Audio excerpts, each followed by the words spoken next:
It's, as you said, it's gray and bleak outside, much like the movie. Fucking Christ. So that's the perfect 10 a.m. movie. Yeah. Oh, God. Man, that's how I, like, start my day off. Mm-hmm. Good dose of fucking depression. A good dose of depression, bleakness, white trash. Yeah. Well, he got a double dose of Forrest Whitaker, though, at least. No, I didn't even know he was in this until he popped up. Oh, yeah, he's in all the trailers, man. I just must have just completely forgot. Yeah.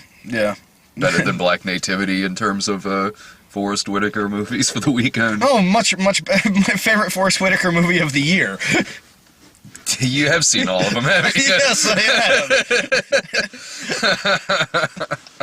have.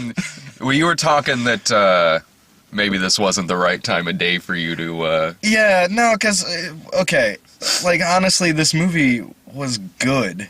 Like, everything about it was, I think, solid for the most part. Mm-hmm. I mean, there's some things that could have been a lot better, but at the same time, I'm sitting here thinking, well, I got out of bed, we came to the theater, and we sat down and watched this 2 hours of just... I mean, it moves at a real slow burn. It's a slow burn film, yeah. And, yeah, maybe first thing in the morning without any real caffeine or food in my system is not the best time of day to watch a film like this. I think I would have come away with it with the same thing, because really I'm not that tired. Honestly, I wasn't that tired even sitting there watching it. It's... I'm just not a morning person. No, well, neither am I. Neither am I, but I woke up today around when I usually wake up, to be quite honest, so it wasn't... You got up much more earlier than you usually do than I did. This movie... 10 a.m. is about 4 hours early for me. 10 a.m. is usually when I wake up. This is a performance film through and through. Substance-wise, in terms of its story, in terms of its plot, it's pretty flat. Through and through, this is a movie that if you come out of it saying that it's pretty good, which it is, it's pretty good. Yeah. That's based entirely on the movie's performances and way less than its plot. I think it was really well... I mean, technically speaking, it was really... Oh, it's well made, Yeah, really well shot. Like, wonderfully shot, actually. And the cinematography was fantastic. All the acting was great. Yeah. Not a bad performance in the entire movie. No, they're really good. They elevate the material. They do their job. They're making this material look way better and more profound than it actually is. Yeah, because in all honesty, the plot is very, very simple. So simple, it needs a lot. It has a lot of padding. a lot of unnecessary padding that's I guess supposed to be deep and give meaning to the characters, which I guess, it's showing experience of the characters that in most movies you could breeze over and get the idea of it. And you're talking about the prison sequence, right? The prison sequence and some of the other stuff too. The prison sequence at the beginning of it, Christian Bale gets busted for drunk driving. He hit a car, which honestly was the other person's fault. Yeah. But like that would have happened regardless if he was drinking or not.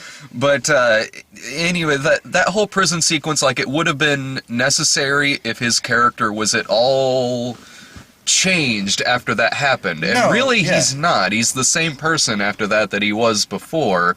It's just something in there that's padded, and it's in there too because he's married to Zoe Saldana beforehand, but then when she's in prison, she leaves him and ends up with Forrest Whitaker, which seems entirely like it's just manufactured drama. Yeah. When you actually see the Zoe Saldana character before and after that small prison stint, it doesn't seem that realistic that she would, one, leave him, and two, for Forrest Whitaker's character, and then stay with Forrest Whitaker's character. It just seems entirely just manufactured for the sake of drama, unless that a character would actually do that. And that's not the first time and that's not the only instance where I even thought about that during the movie. Largely, the plot is that Christian Bale, he's a good guy. They live in this white trash town, and his brother is Casey Affleck. Honestly, most of this movie just comes down to a lot of stupid people doing really stupid shit. He gets involved in an underground white trash redneck fight club, gets himself killed. He's kind of working for Willem Dafoe, who owes money to Woody Harrelson, who is just this mountain man brute. And he gets himself killed, and the cops are trying their best. Really, it seems like it shouldn't be that hard to find this fucking guy. He's in a goddamn town of about 10 people, and he's running around high on heroin. It doesn't seem like it should be that hard to find him. Yeah. And honestly, like, even him because Woody Harrelson kills Willem Dafoe, he kills Casey Affleck, even that seemed like it was just done for the sake of the plot. Why? Yeah. I mean, if you can answer me this, great. If Willem Dafoe owed him so much goddamn money, why'd he kill him? Yeah, that's yeah, no, it's a very good point. Because it makes really very little sense if you're going logistically. Yeah. Like the Zoe Saldana leaving him while he's in prison thing, I kind of get that. I'm alright with that. But they didn't need to add in her whole relationship with Forrest Whitaker just to add drama and tension and like two more scenes in the movie. My other problem with the prison stint, if that had been right off the top, if that had been the opening scene, like car accident, prison stint, and then things reveal, alright, cool. But there was like a good half-hour movie before that. There was at least 15 minutes, half hour before then. And that 15 minutes, half hour sets up some of the characters just fine, but you could have changed the order of that, and it would have had more momentum to it. Yeah. Does that make sense? It does. Like it would have fixed a lot of the pacing problems, I think, because really it's like it's 15 minutes and you're building and you're getting to know these characters, and then suddenly they cut it off for 20 minutes. They just cut it off. Yeah, it's not. There's not. It comes back to what I said earlier. There's really not much of a reason for it being there because it didn't really change any character other than just adding the Zoe Saldana love triangle thing, which was completely pointless. I mean, this is. Even if this movie's a little under 2 hours, like even with this plot, like even if it was 90 minutes, it would still feel stretched. Yeah. But a lot of times I was sitting there watching it, like this movie slightly feels like if a Terrence Malick movie had a plot. Yeah. Like if Terrence I can Malick, see that, yeah. if Terrence Malick kept making movies like Badlands, he would probably have ended up making this. I mean, Badlands is a way better movie than this, but that's kind of what I was thinking a lot of the time. No, it got to the point where about halfway through, I kind of just stopped caring about the movie as a whole and was just kind of watching these people do their jobs, which was, they were doing the actors were fantastic. Yeah. Like, everyone in this movie was great. And if this was in a better paced movie, you'd see probably some award nominations coming. This is the kind of movie that gets it's one of those kind of movies that gets nominations for performances and really nothing else. And then like I said, I thought the cinematography was fantastic. Like it was really well made. But as a whole, it just doesn't seem to work. I found the ending really satisfying. The ending was really satisfying, except for that, like, it fades to black and then it comes back out. What the fuck was that? That was a pointless shot. Yeah, the only reason I can figure that shot was in there was because, like, did they test this and they wanted more closure at the end to show that, like, okay, he did what he did, but he didn't end up back in jail? Is that why that's in there? Or he's got a different haircut, so maybe he went to jail again and he's back out, but it's just, it's one shot and it's just ridiculous. Yeah, he gets his revenge, it fades to black, and you're like, okay, so I guess the movie's over, and it would have been a fine ending, right? Yeah, I mean, like, it would have fit the movie. Yeah, it like, would have there's no real you kind of want to go, okay, well, what happens now? But yeah, but at the same time, it's like it's one of those endings where it's like there is closure and there's not. Like, you know, there's kind of closure to the revenge thing, but in terms of character, it leaves it kind of ambiguous. And then it does this little, like, 5-second shot at the end that shows, like, well, I guess that's in there just so people can say, like, oh, well, I guess he didn't end up in jail. I don't know. I mean, I honestly wouldn't have figured he would have ended up in jail anyway. I would have. I mean, I would have figured that, given the circumstance and given that it was just Forrest Whitaker there at the end when that happened, if he did do time, it wouldn't fucking be much. Yeah. Especially given how Woody Harrelson had just killed a man. True. Right before then.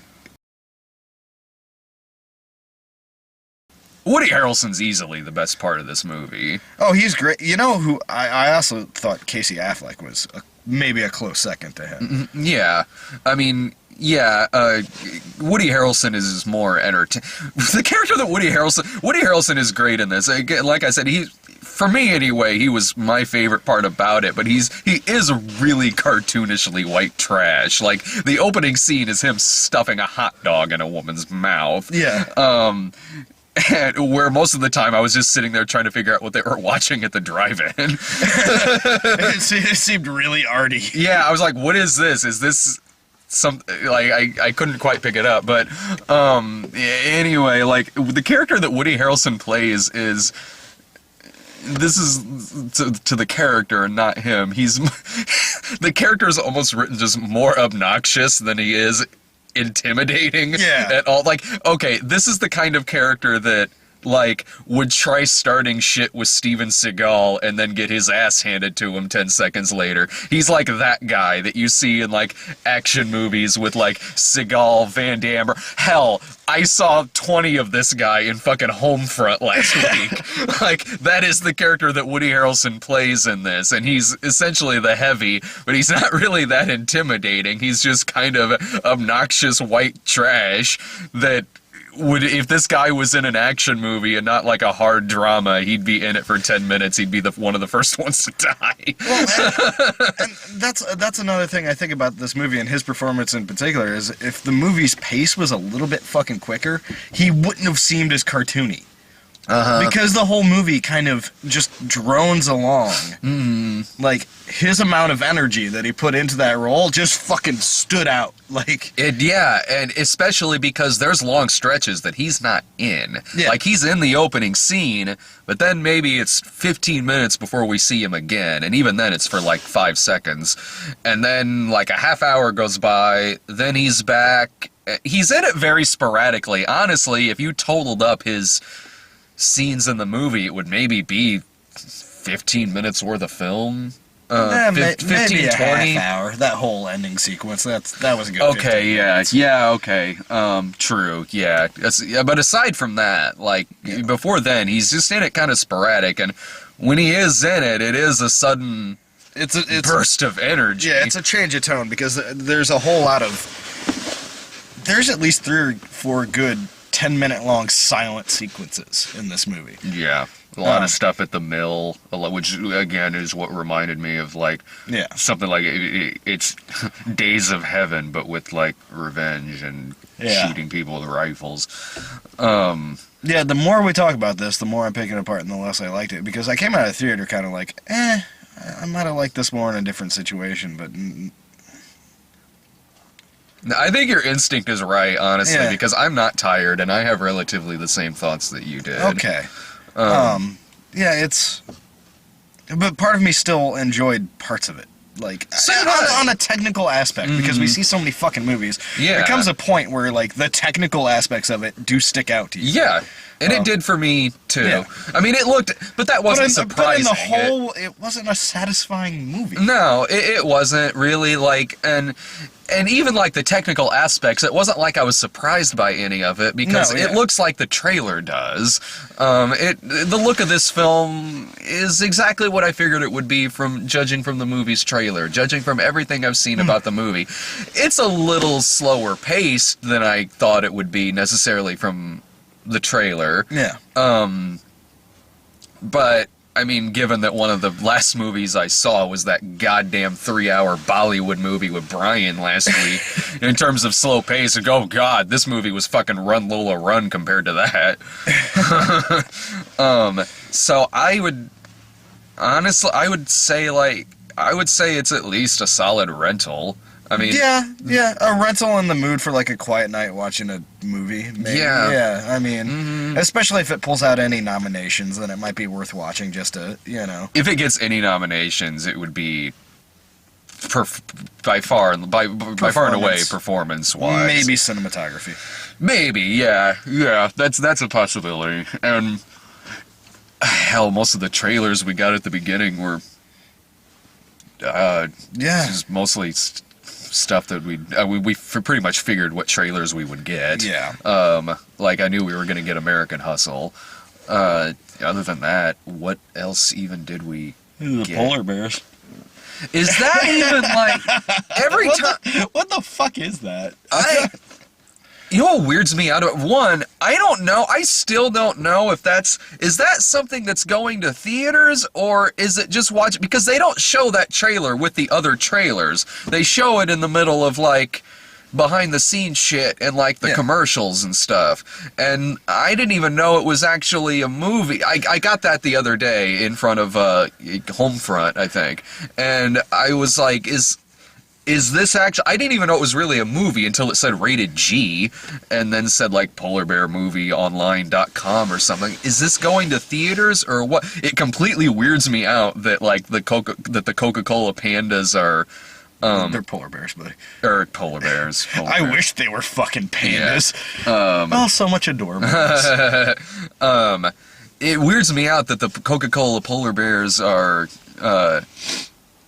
like talking to each other in the way that like you remember how weird it was when they released Tom and Jerry the movie and they started talking to each other like that. It's like you used to seeing these things on a screen of some kind for like 20 fucking years. Yeah. And they don't ever say a fucking word. Uh-huh. I thought that was part of the charm is with they expressed emotion without speaking. Yeah, I'm kind of the same way too.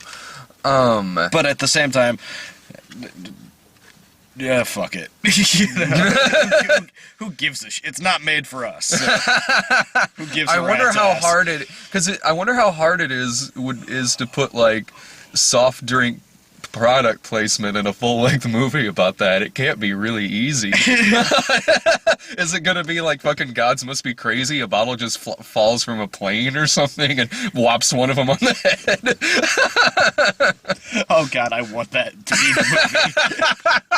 And hilarity ensues on the slowly melting glacier where the bears can't find enough food to eat. I wonder if there's a scene where they maul some sea lions. Right? Yeah, like it shows them like Or do they playing survive off Coke and ice?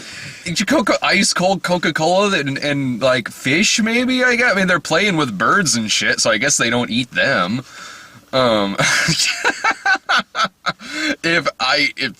If there was not a release date on that. I don't know if it is even if it's just online right now and I could easily just go home and watch it. Yeah, it's a possibility. Yeah. It would be really weird for me if the movie was rated anything but G. If it was if it had like a PG-13, it'd be Right. like, what the fuck is going on in this movie? Even if it was rated PG, I would be like, what is in? What do they do? Does it get like really graphic? Does when one they of the eat bears things? say damn? Yeah, Is there like a lot of like really intense violence in this movie that would warrant it to be anything but a G-rated film? Oh man. But that's I got nothing else. No. I want a cup of coffee and a fucking cheeseburger and get on with my goddamn day and forget this happened for now. Yeah, we're gonna pop over to Five Guys and get some lunch. Five Guys burgers and fries. Yeah, and a bag of fries. This movie, I would say there's really no reason to necessarily see it on a big screen, so I would say rental over matinee. Oh, absolutely, yeah. It's a solid rental. That's it. Yeah, no, definitely. It might be a good rental. I'm not even sure about that, but I mean, if it's one of those things that you're curious about, yeah, go say. I mean, Yeah. I guess in the right timing, in the right mood, it might not be a bad watch. But I mean, I found it lackluster and somewhat fucking forgettable. Is what it is. Yeah. All right. Well, next week is The Hobbit and Medea.